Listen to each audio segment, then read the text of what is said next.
খর্দা ৬ নম্বর word, সেখানে ভোটের আগে সাদা থান পাঠিয়ে হুমকি। বিজেপি কর্মীর বাড়ির সামনে সাদা থান। খর্দা ৬ নম্বর ওয়ার্ডের এই ঘটনা। বিজেপি কর্মী পিন্টু পালের বাড়ির সামনে সাদা থান, এবং যেটা অভিযোগ উঠছে সাদা থান পাঠিয়ে হুমকি দেওয়া হচ্ছে। বিজেপি কর্মীর বাড়ির সামনে সাদা থান, খর্দার ৬ নম্বর ওয়ার্ডের ঘটনা। বিজেপি কর্মী পিন্টু পাল, তার বাড়ির সামনেই সাদা থান রেখে দেওয়া হয়।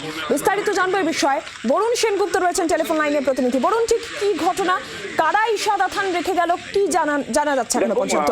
খর্দা পৌরসভার ৬ নম্বর ওয়ার্ড, পিন্টু পাল, সে হচ্ছেন বিজেপি নেতা। তার বাড়ির সামনে তিনি যখন ভোরবেলায় ওঠেন, তার বাড়ির সামনে দেখেন একটা সাদা থান পড়ে, এবং সেই সাদা থানের উপর একটা কালো মতো কোনো বস্তু পড়ে। তারপরেই কিন্তু এই ঘটনার পরেই কিন্তু চাঞ্চল্য তৈরি হয় খর্দা অঞ্চল জুড়ে। পুলিশকে খবর দেওয়া হয়, রহরা থানার পুলিশ আসে, এসে বেশ কিছুক্ষণ তারা ওয়েট করেন সেই কি আছে ওই কালো বস্তুটির জন্য, সাদা থানের উপর কালো বস্তুটির জন্য। তারপরে কিন্তু পুলিশ কর্মীরা গিয়ে এটা বারবার করে পরীক্ষা নিরীক্ষা করে। তারপরে যখন নিশ্চিত হয় যে সব বোম জাতীয় কিছু নেই, অন্য কিছু আছে, তখন তারা সেটা উদ্ধার করে সেখান থেকে, এবং তার ভেতর থেকে সুতলি দড়ি পাওয়া যায়। এই নিয়ে কিন্তু বিজেপির তরফ থেকে বলা হচ্ছে যে একেবারেই বিজেপি কর্মীদের ভোটের আগে ভয় দেখানো হচ্ছে, এবং ভয় দেখিয়ে তাদের যাতে ভোট কেন্দ্রে না যান বা বুথে না যান, ঠিক সেই কারণেই কিন্তু তাদের ভয় দেখানো হচ্ছে বিভিন্নভাবে। এবং এই যে এইরকম সাদা থান দেখে তার পরিবারের প্রতি একটা মানসিক যে অত্যাচার, সেই মানসিক অত্যাচারও করা হচ্ছে, যাতে তার স্বামীকে আটকানো, অর্থাৎ পিন্টু পাল বা এই জাতীয় যারা রয়েছে তাদের আটকানোর চেষ্টা করে, এবং তারা যাতে আর ভোট দিতে না যায়।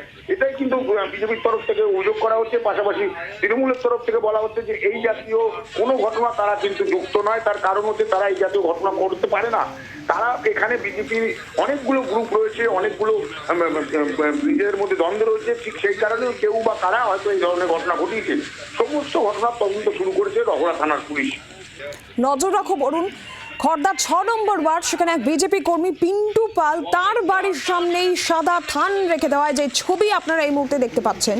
এবং বিজেপি যেটা অভিযোগ করছে, তৃণমূল কংগ্রেস এই ঘটনার সঙ্গে জড়িত। বিজেপি কর্মীদের তারা ভয় দেখাচ্ছে, তারা হুমকি দিচ্ছে, ভোট দিতে বাধা দেওয়ার অভিযোগও বিজেপির তরফ থেকে করা হচ্ছে, যদিও তৃণমূল কংগ্রেসের বক্তব্য যে তারা এই ঘটনার সঙ্গে কোনোভাবেই জড়িত নয়।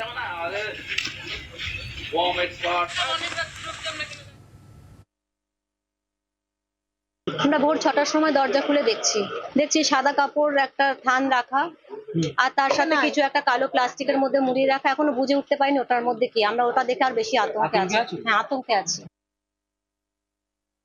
দমদম লোকসভা, ওখানে দেখুন, ওখানে অধ্যাপক সৌগত রায় জিতে বসে আছেন। দ্বিতীয় এবং তৃতীয় হওয়ার লড়াই চলছে সিপিএম আর বিজেপির মধ্যে, আর বিজেপির মধ্যেও অর্ধেক প্রাক্তন সিপিএম ঢুকে আছেন। ফলে এই যে বাড়িতে থান পাঠিয়ে দেবো, লোক মারা যাবে, বিধবা করে দেবো, এই কালচারটা, এই কপিরাইটটা তো সিপিআইএমের। ফলে ওই সিপিএম আর বিজেপি যেখানে ২ আর ৩ হওয়ার লড়াই করছে, আবার বিজেপির মধ্যেও সব পুরনো সিপিএম ঢুকে দল বদল করে বসে আছে। এগুলো সব তাদের কালচার, এর সঙ্গে তৃণমূলের কোনো সংস্কৃতি নেই। এবং তৃণমূল কংগ্রেস নিশ্চিন্তে ওখানে আসনটা কার্যত জিতে বসে আছে, মানুষের রায় শুধু সময়ের অপেক্ষা। বাংলার আওয়াজ, বাঙালির আবেগ, জি ২৪ ঘন্টা।